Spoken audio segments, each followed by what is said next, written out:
Hello and welcome to Fandemically Reviewed, part of the Fandemic family. This is a podcast about the things you love and the voices that do and don't. Each episode, I'm going to review a movie, TV show, or something. I'll go over where we might recognize the directors, writers, and actors, then read some of the best and the worst reviews that I can find. Rate the reviews, and give you my thoughts as well. Also, you can make up your own damn mind in under 30 minutes. I'm the self-proclaimed emperor of awesome Bradley Butin, and this is Fandemically Reviewed. Today we are talking about, yes, Furiosa, a Mad Max Saga. I've seen it twice, and I'm not part of my biases. I thought this movie was freaking awesome. We're going to go over some reviews, see if it changes my mind or not. And I mean, my 11-year-old and my 14-year-old both really liked it as well. So it's going to be hard to steer me in a different direction. And so with that, let's talk about some of the dirty deets of Furiosa. So this came out 5/24. The IMDb scoring of it is a 7.9 out of 10. I think that's probably about fair. And the Rotten Tomato meter gave this 49% with an 87% audience score. What does that tell you? That is not surprising and nothing new. The synopsis for Furiosa, a Mad Max Saga is the origin story of renegade warrior Furiosa before her encounter and team up with Mad Max. This is directed by George Miller. Great, he's done all the Mad Max. My personal favorite is Thunderdome, because welcome to the Thunderdome. But he's also directed some other things that you'd be surprised of. 3,000 Years of Longing, not really surprised in that one, but Happy Feet and Babe Pig in the City. He's the director. So now you know. This is also written by George Miller and Nick LaForest. Sorry if I am mispronouncing your name. I know talk good. The main stars in this movie, Anna Taylor-Joy, she's Furiosa. You know her from The Queen's Gambit, The Witch, Super Mario Brothers movie, The Menu, all are fantastic. The Witch, I love it. It's a different kind of horror movie. It's really intense. You should, if you haven't watched it, you should. Chris Hemsworth, probably don't really need to say much about this, but he's Dr. Dementus. He's in Thor, obviously. Snow White and the Huntsman, Rush, The Cabin in the Woods, just to name some of his biggest hits. Tom Burke, he is Praetorian Jack. He's in Only God Forgives, The Lazarus Project, Living, Modern Love, The Crown. He's one of those actors that you've seen around, and you know you like him. He just pops up and stuff, right? Alea Brown, she plays young Furiosa, and she's in The Lost Flowers of Alice Hart. I think that's on Prime. I haven't watched that yet, but I'm going to watch it after this now. 9 Perfect Strangers, and also 3,000 Years of Longing. So that's her George Miller connection. Lockie Hulme, Lakey Hulme. I'm sorry, I'm pronouncing that. I can't. I'm talking as hard today. He's Immortal Joe. He's from Teach Me How to Cry, 3,000 Years of Longing. Preacher, are we seeing a pattern here? John Howard, he plays the people eater, Fury Road, the Warriors, Soulmates, Sea Change, Twisted Minds. Angus Sampson, he's the Organic Mechanic. He's another one of those actors that just pops up in a bunch of stuff, and you're like, yeah, he's good all the time. Most recently, I love him in The Lincoln Lawyer, the TV show on Netflix, not the movie. Mad Max, of course, Fury Road, Fargo, Next Goal Wins, which Next Goal Wins should have done a lot better than it did. Insidious, The Red Door. No, I haven't seen that one yet. I wanted to like 1,000 times. I just never got around to it, and it's not on any of my streaming stuff. And he is And I found this one super interesting.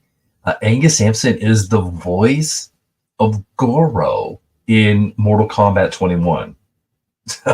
Yes, he is the voice of Goro. Hell yes. Charlie Fraser, she plays Mary Jabasa. Anyone but you, she's gonna be huge. So she's Furiousa's mom. All right, and she's awesome and very very good, very very beautiful woman. Nathan Jones, he is Rictus Rectus. Ricky Stenicki, and more Mad Max Fury Road, Fearless, Mortal Kombat 21, Hobbs and Shaw, Conan the Barbarian, The Protector. Josh Helm, he plays Scrotus. He's also Mad Max Fury Road, X-Men Days of Future Past, X-Men Apocalypse, Harley Quinn, Monster Hunter, and he's also in The Pacific. All right, so my review process is I got a 1 out of 5 is a you shall not pass. It's one of those things like, not my cup of tea. A 2 out of 5 is an are you not entertained? Maybe I'm on the fence about it. 3 out of 5, I'll be back. Whatever, I'm still gonna watch it again. 4 out of 5, may the force be with you. Enter into my fandom. I love you.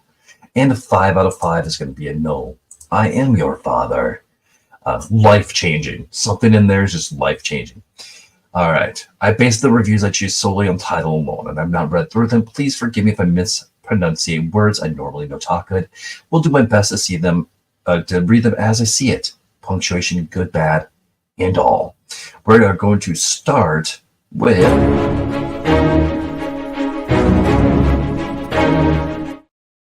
All right. So this is a 1 out of 10 stars from IMDb, and this is called Miller Has Gotten Senile.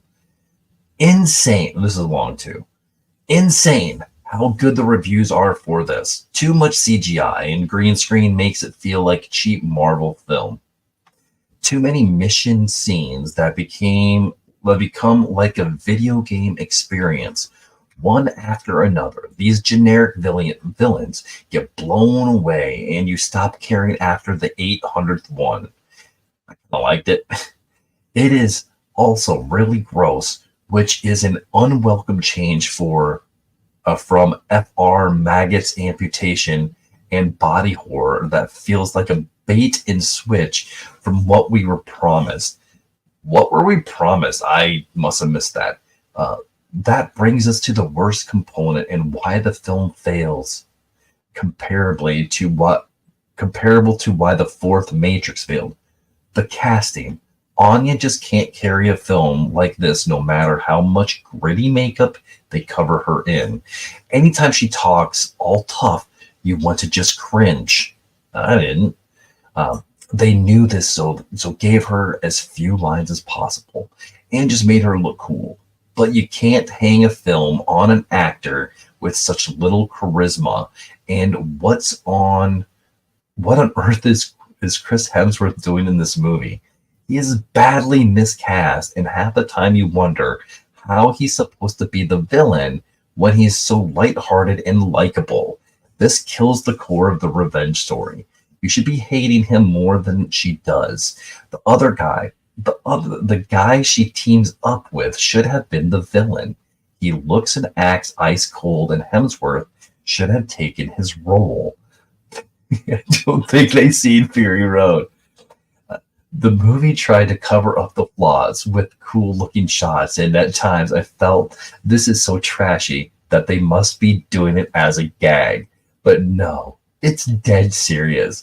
This is a major step down from Fury Road. It is not carrying the torch of action filmmaking like that film did, with real stunts and old-school effects in the way it was nominated for 10 Academy Awards. It's like Miller has gotten senile. Every single decision is more baffling than the other. Hey, let's not get the guy from Fury Road to play the same person. Yeah, dude, you get a you shall not pass. You get a 1 out of 5 on a review, dude. You suck.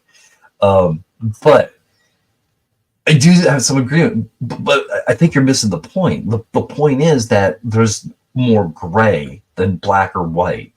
Yeah, Chris Hemsworth is the bad guy, but he's got his own story that led up there. I mean, he talks about it a few times in the movie about what happened to his babies and whatnot. You know, I mean, yeah, they're all crazy in the wasteland. That's part of it. There is no clear bad guy. There is no clear good guy. Yes, the revenge for killing her mother, and she got it very, very well. So, good job, buddy. All right, here's another one. Here's a quick one. This is a 2 out of 10, and this is called Awful, Awful, Awful. Let's see where this goes. 2 stars was too many, but I was worried my score would be removed as an anomaly. But this movie was truly horrible. The Taylor girl, can't even name, is a horrible actress, and I'm bothered by her face alone. What? Okay.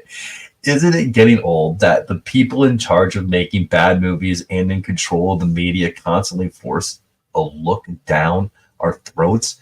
Back to the movie. Bad CGI, bad acting, horrible storyline, bad setting, poor choice as Thor as the lead bad guy. I am happy that I didn't pay for this trash.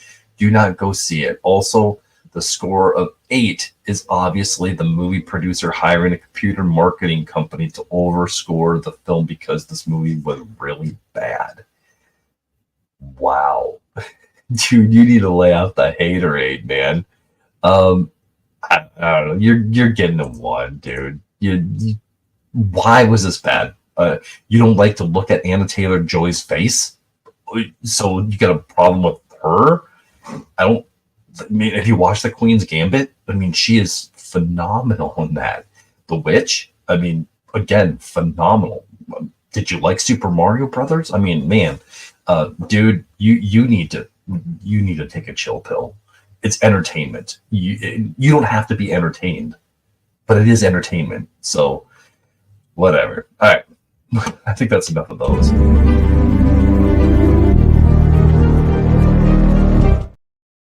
Okay. We're gonna move on. 10 out of 10 stars. This is Furiosa. Is way, way cool. And epic AF. Yeah. It's a sort of side quest film that takes place over years and years. It's world building without calling attention to itself because we're so honed in the Furiosa and her journey. It's directed by George Miller, taking a bit of a post Fury Road victory lap, retracing his steps and shading in his canvas, adding more shadows and allowing himself to embellish and his yarn to gradually unfurl in contrast to franchise learner hyper edited previous installments. Consequently, we get even more of his endless rogues gallery of absurd, grotesque, tragic, post-apocalyptic characters. It's a sprawling tale. A minor complaint might be that the film CGI may have been a smidge too much on the uncanny side of the valley, but a minor quibble, really. Hemsworth is a great as a sort of swarmy anti-Thor. Anna Taylor-Joy kills it. She's brooding, silent, mesmerizing. Well done. I think we got time for one more. This is a 7 out of 10, and this is also one of my favorite lines of the movie. Do you have it in you to make it epic? Yeah. George Miller. Why, yes. Yes, I do. Well, sort of, anyway. I really, really wanted to love Furiosa, but in the end, I didn't. I liked it, but I didn't love it. That is a great sentence. Big, big shoes to fill. I completely love Fury Road, a perfect action film in every way, so I was prepared to have this film fall in its shadow, which it did. Furiosa's fun, but sadly, no Fury Road. The good news, you want action? There's action, loads of it. Like any good Mad Max story, it holds true to its promise to entertain the masses with spectacle. Glorious. We get the hot rods, big wheels, diggers, bikes of all shapes and sizes, as well as flying contraptions, weaponry galore, and no hold back on the violence. Explosions, bodies flying, witness me, etc. Plenty. It can be brutal and nasty and true to form and true to Mad Max. What more do you want? Casting is good. Perhaps a few too many characters, leaving each of them to not have quite enough to do, especially with the Morton Joe's followers. Anna Taylor-Joy is good as Furiosa, and Hemsworth seems to really be enjoying himself. Dementis is a great villain, a sort of love child of a Morton Joe and the humongous, the presence, the wee speeches. Can't talk. His ability is fun, and he gets to be very Aussie. No need to hide that accent. I also liked a younger and much cleverer Immortan Joe. In this film, he's not the core bad guy, and without the need to get his 5 wives back as a motivator, making him crazy, we get to see him as the warlord he is, smart, impatient, and in control. And there's world building, which was very cool. We got to see more of the wasteland and get hints of how it ticks and what made it so. The bad news. Visually, Furiosa is a bit of a mixed bag. Sometimes we get stuff worthy of his predecessor, and other times we get stuff that is less so. The color is much more pale than the richness of Fury Road, and the cinematography is nowhere near the standards. Occasionally, the CGI lets the film down just a bit. In Fury Road, you got the impression that it was almost all practical effects, even if it wasn't. In Furiosa, there are sequences where I went, ooh, yikes, as the standards of the film dropped. Only a few moments, but be prepared. The music is often absent or very lacking. The sweeping epics of Fury Road are almost gone. Instead, we get much more background stuff, or even sadly largely silent action sequences. This leads to a lack of tension. Nothing edge of your seat here. The writing and edit isn't great. The characters lack spark and bits feel missing. Miller is trying to tell a story, but seems unsure of how to write characters in which one can invest. Furiosa has more ambition in its storytelling, and I think its execution is lacking. The core story is solid, but it seems a bit empty on the screen. The film jumps at times, skipping over character development worthy of exploration. I think if they did that, this would have been like a 4-hour movie, though. In the edit, I really missed the fast cuts of Fury, where Miller really built the scenes through tight production and cuts and edits where everything builds beautifully and leads to great conclusions.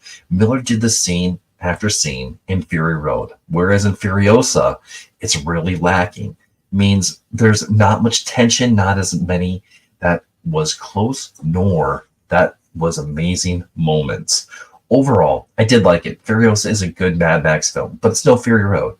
I'd be surprised if the film is recognized at Oscar time, where Fury Road won 6. Furiosa might get a nomination or 2 in the technical, but no nominations for directing or best picture.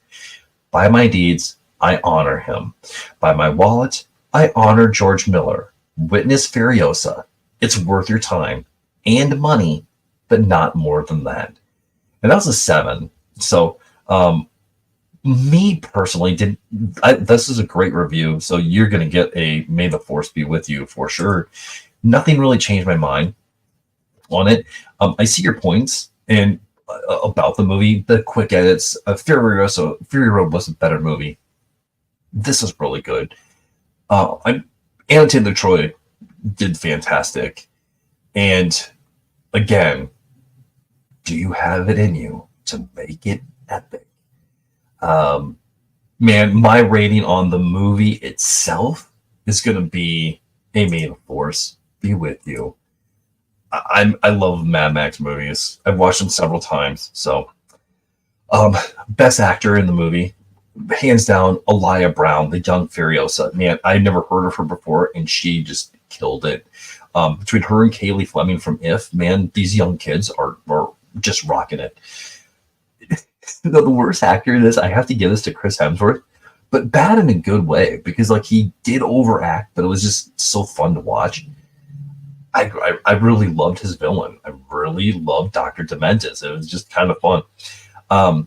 He was definitely the show stealer of the movie for me. If you want to F me, find me, friend me, follow me, you can find me on Facebook at The Fandemic, TikTok at Fandemic1, Instagram at The Fandemic.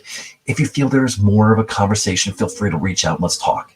Who knows, maybe you'll be the next guest on the Fandemic. If you want to support the show, there are several ways to do so. You can buy me a copy at buymeacopy.com/thefandemic.